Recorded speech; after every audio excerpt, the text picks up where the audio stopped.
Ang sabi po sa resolusyon na isinulat nitong si Assistant State Prosecutor Ferdinand Fernandez, ang DOJ ay pagkatapos ng masusing examination, maingat na examination ng mga affidavit at ebidensya na ipinresenta, ang prosecution ay nakakita na meron pong sapat na ebidensya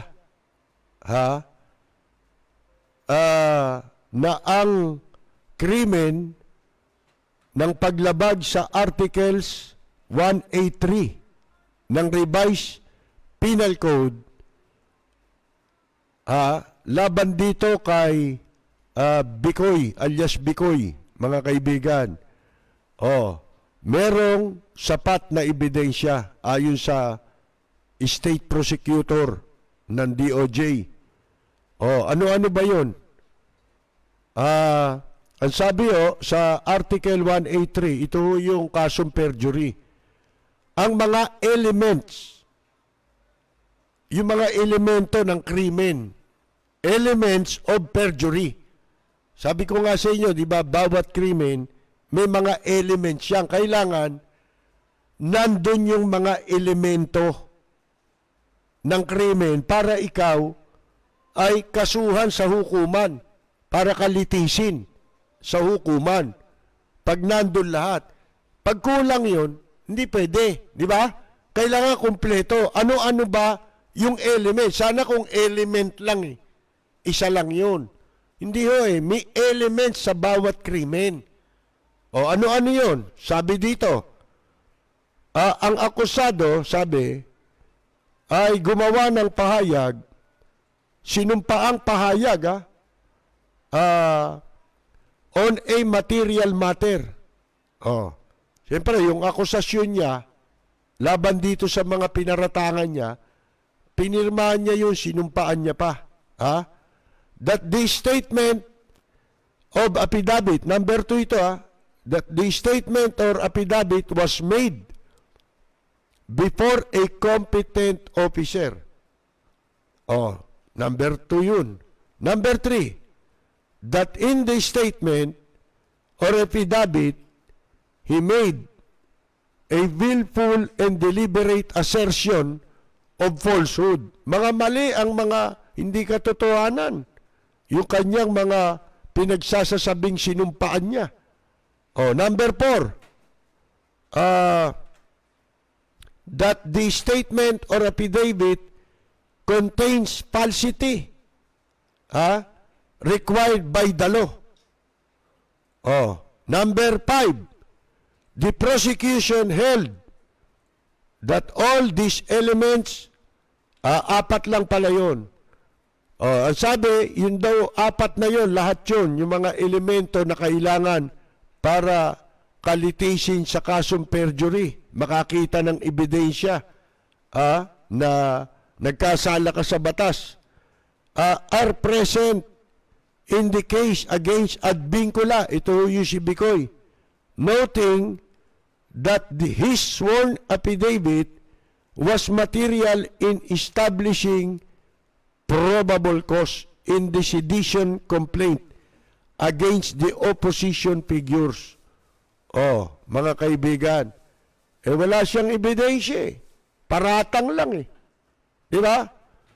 Hindi substantiated yung kanyang mga paratang. Sabi pa ng piskal, likewise, there was deliberate assertion of falsehood. Talagang sinadya Alam niyang mali, pero ginawa niya. Kumbaga sumumpa ka sa hindi katotohanan. Di ba, labag sa ano yun Labag sa batas ng Diyos yun Pinagbabawal ng Diyos yun. Yung pong ikaw ay susumpa sa hindi katotohanan. Mga kaibigan, there was deliberate assertion of falsehood against the complainants. There was no showing that the actively participated in the preparation of Project Sodoma. Tingnan ninyo pati yung pangalan nung ano ho nila na pinamagatang Project Sodoma raw yun. Yun daw yung planong pagpapatalsik kay Pangulong Digongyo. Alay mo, Project Sodoma.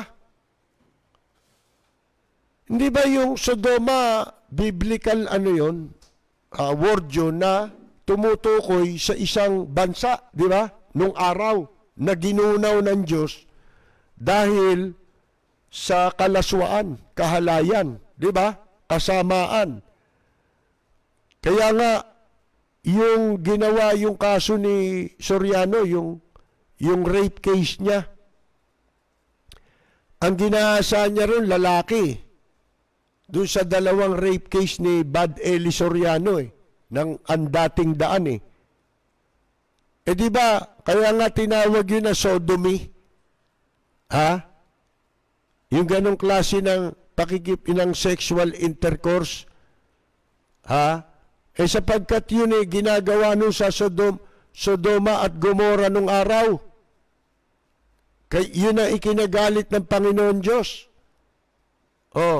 Kapwa lalaki, sinosodomize. Sipin mo, may babae, lalaki pinipili ng mga walang ya.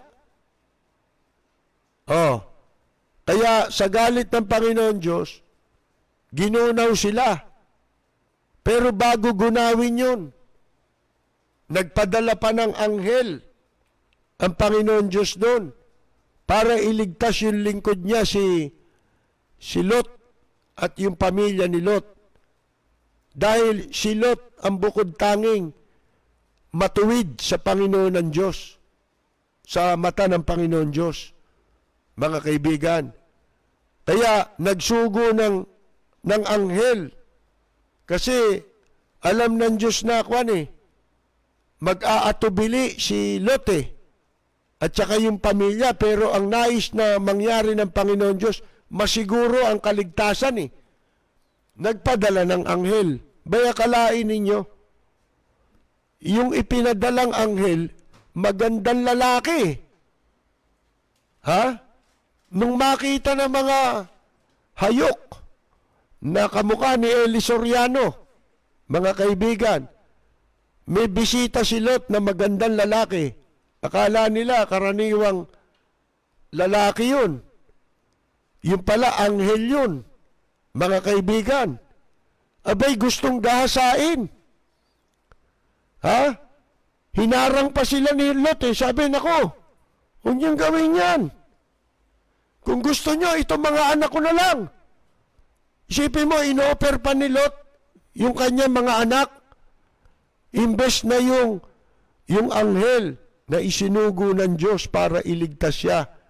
Kasi mga walang hiya na tao Lalaki ang gusto Tignan ninyo, Project Sodoma. Kaya napakalaki ng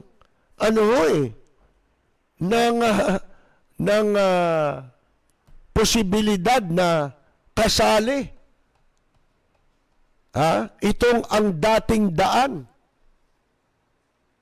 sa pagkakaplano nitong video ni Bicoy na na-trace kay Rodel Jaime na hindi lamang karaniwang miyembro ng ang dating daan, kundi yan din ang nasa likod na gumagawa pala ng paninira hindi lamang sa mga nasa gobyerno, kundi yung mga kalaban nila sa relihiyon, yung mga kinakalaban nila na relihiyon. Yan din daw ang nag-a-upload, mga kaibigan, at gumagawa, magaling daw sa kwanyan, sa IT. At nakita, di ba? May mga screenshot pa nga na yan, may mga kuha yan. Samantalang nung kampanya nung 2016 presidential election, kasama yan doon sa Liberal Party. Kaya nga, bumalimbing sila kasi maraming atraso mga kaibigan At ang pangunahin na gusto nilang ilusot yung makabalik dito. Si Bad Eli Cuyucot Soriano, di ba nananawagan pa nga yan na gusto na raw niyang umuwi. Kung ano binobola pa si Presidente Digong nyo dun sa mga kwan Kaya binabati pa siya ni Digong nyo Di ba? Birthday, binati pa mga kaibigan, di ba yung Mauro? Yung Ambassador Mauro? BFF nila ron sa Brazil. Sino nagsabi niya? Di ba tayo? Unang-una, wala pang ginagawang atraso yung animal na ambassador na yan. Yung pala talaga walang ya. Mga kaibigan, tayo malakas makatunog tignan ninyo. Kung walang kinalaman. At bakit nawala sa picture? Nawala sa kaso? Yung Rodel Jaime na yun. Pagtaka nyo yun. Diba? Ang sabi ng prosecution, lahat ng aligasyon labang kay Jokno Tanyada in planning Project Sodoma, na nagplano ng Project Sodoma, doon daw sa Leong Hall ng Ateneo de Manila University campus, is an outright lie. Isang tahasang kasinungalingan and perjurous, considering that they were there for the purpose of attending a debate entitled "The Leader I Want Senatorial Forum." Ibig sabihin, kung itong si Bicoy ay nagsinungaling labang kina Jokno, nagsisinungaling na rin siya doon sa ibang kinasuhan ng pulis. Hindi lang pala itong mga abogado ang dapat na-dismiss ang kaso. Dapat lahat ng isinangkot nito ay dismiss na dapat lahat ang kaso nito. Di ba pati si Vice President Leni Robredo kinaladkad dito? Ibig sabihin, itong Advincula talagang pakawala ito para sumulpot sa mga okasyon, di ba? At infiltrator, mga kaibigan, mag-establish na kunyari, kausap niya si ganito. Basihan ba yung nakausap ka? O kaya dumalo siya sa forum, nandun siya sa forum na ginawa, katulad niyan, forum pala yun, sa Ateneo na ginanap, ang pamagat "The Leader I Want Senatorial Forum" para sa mga kandidatong senador. Mga kaibigan, pumunta ka ron. Tapos nakita mo yung mga kandidato ng opposition doon. Meron na kaagad, plano. Isipin mo yun, Ang laking kahayupan nitong animal na ito. Talagang ito'y pakawala dahil establisado na rin. Bago pa man niya gawin niyang Bicoy, natuklasan na napakarami palang kaso ng hayop na yan. Di ba? May mga warrant of arrest pala yan, standing. Sa iba't ibang kahayupan. Yan si Bicoy na yan. Kaya, mas kapanipaniwala na ito ay pakawala laban sa mga taga-oposisyon.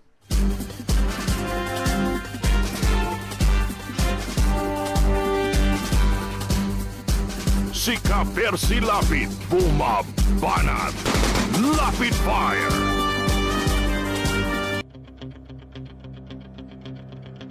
Walang preno kung bumatikos. Malalim at makatwirang komentaryo. Mag-ingat ang mga politikong gumagawa ng kalokohan at baka kayo ay tamaan ng Lapid Fire!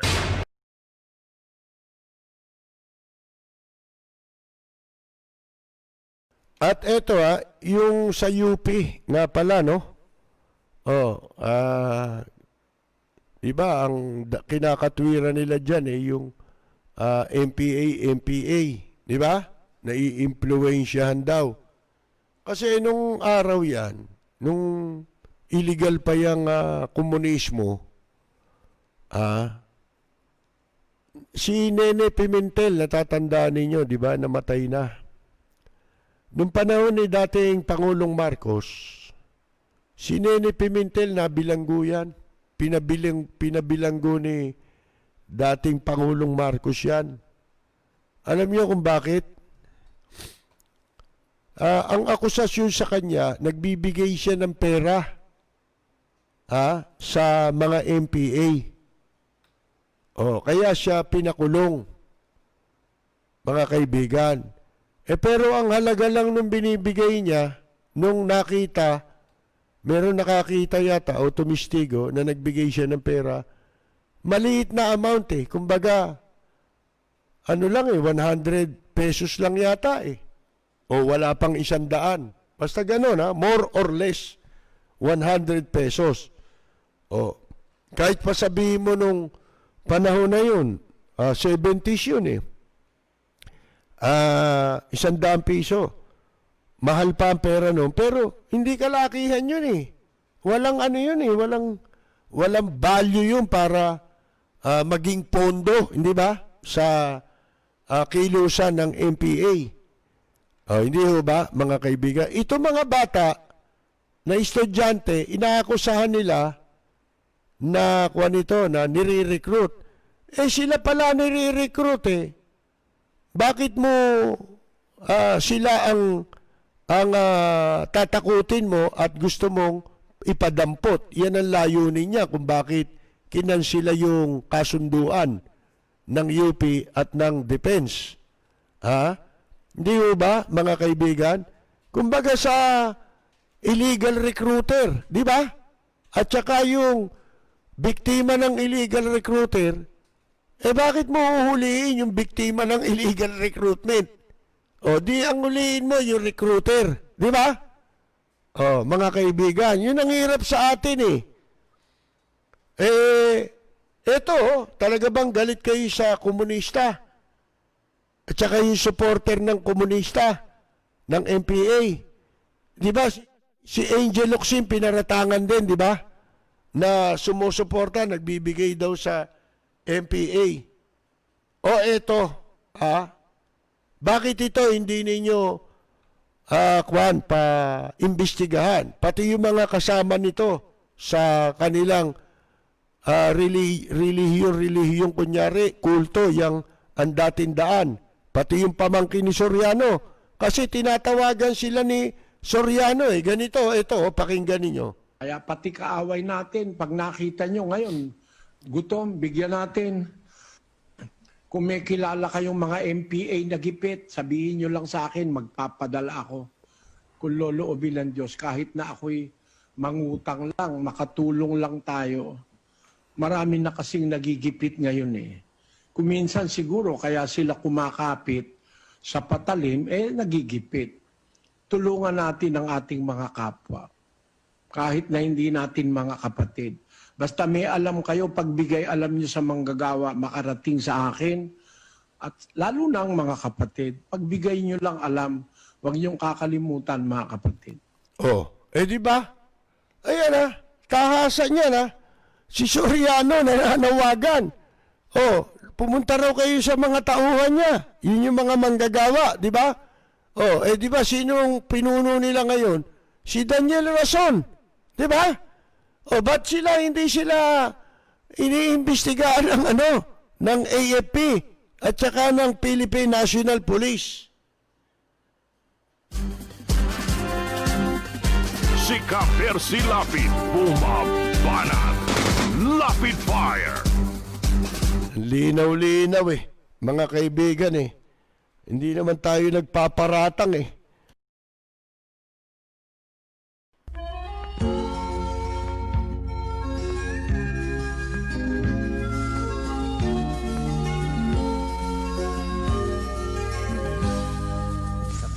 ito ay isa ang lahi.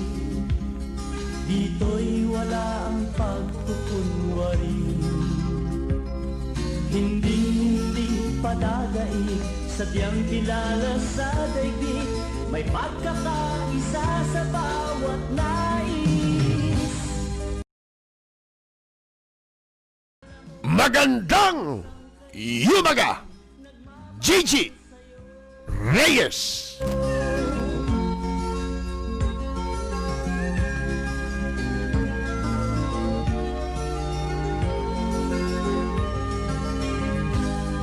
Ang bayan ko'y punong-puno ng yaman. Bakit ito'y kailangan pang iwanan?